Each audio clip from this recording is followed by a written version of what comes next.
Quella telefonata a notte fonda fatta da Ta Bennani all'amico connazionale. Siamo in discoteca Playa Beach Club, puoi venire a prendere me e Badr per tornare a Montebelluna?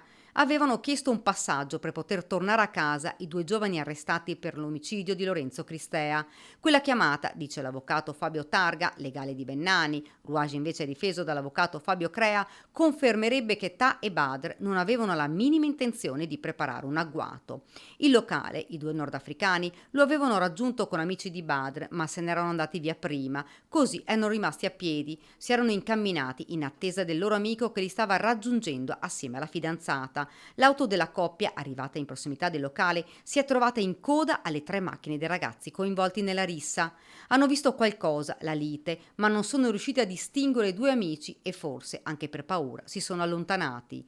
Si tratta di un tassello che si aggiunge al vocale di un collaboratore della Playa, nel quale si farebbe riferimento ad una chiamata ricevuta dal cellulare di Lorenzo Cristea, la vittima, nel corso della quale annunciava che sarebbe successo un casino. Fra le ipotesi, invece, è che qualcuno del gruppo di italiani avrebbe visto Badr e Ta incamminarsi lungo la strada e avrebbe chiamato il resto del gruppo.